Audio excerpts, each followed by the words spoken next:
Welcome to Mansetter Quarry in Warwickshire. The busy plant behind me is run by Tarmac, which is the biggest operator in the UK quarrying business. This site typically produces 300,000 tonnes of high-grade stone each year, most of which goes into road building over a wide area of the country. There has been a quarry here for more than 140 years, and in that time it's provided work for hundreds of local people. Today it still employs nearly 50, and its contribution to the local and regional economies is important.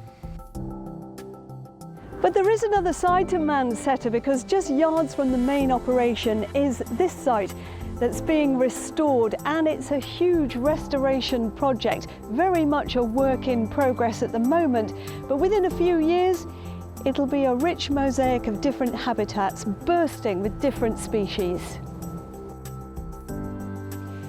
It's already undergone a massive filling and recontouring operation. You can appreciate how far it's already come from these views of the site taken 10 years ago. Since then, large areas of woodland have regenerated naturally. More trees and a network of hedgerows will now be planted, connecting up with the ancient woodland that surrounds the site. This heather was planted as part of a trial, but it's been so successful that it's now going to be repeated in patches amongst the acid grassland that's being cultivated in other areas.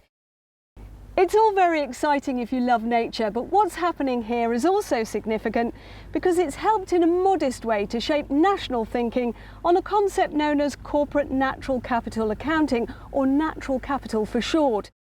So what is natural capital? In simple terms, it's the world's stock of natural assets like soil, air, water, geology, all living things.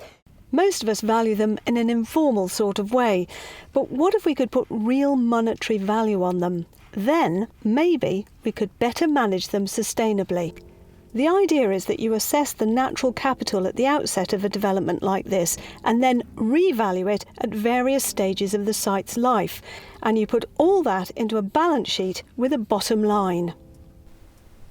So let's take a look at the balance sheet for Mansetter. We start with our assets, but we have to set against that our liabilities.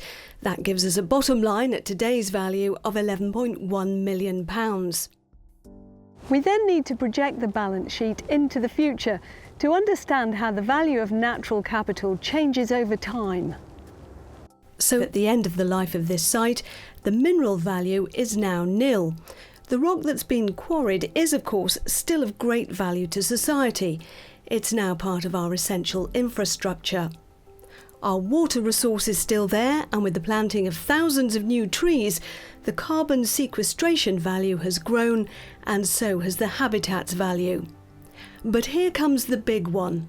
The recreational value of the total restored site has vastly increased, with the sheer number of people enjoying the final natural landscape. That all adds up to over £4 million worth of assets. If we then deduct maintenance liabilities, the site has a natural capital bottom line of just over £3.5 million.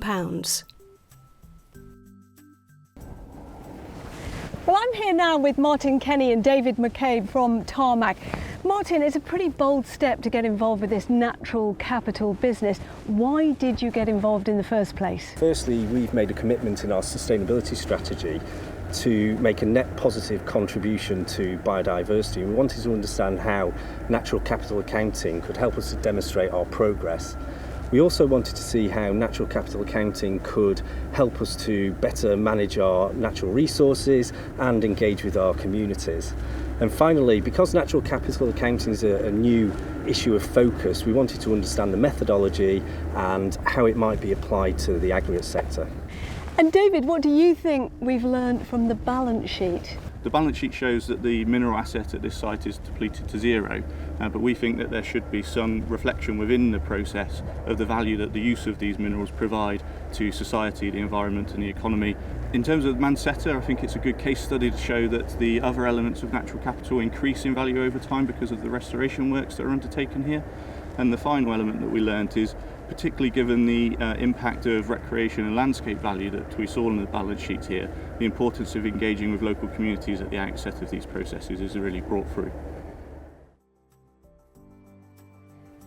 The experts will tell you that the concept of natural capital still needs a lot more development, but the Mansetta pilot has undoubtedly helped refine the thinking, and the concept of treating nature as an asset that delivers services could well have a part to play the next time your community is asked to evaluate a big planning application.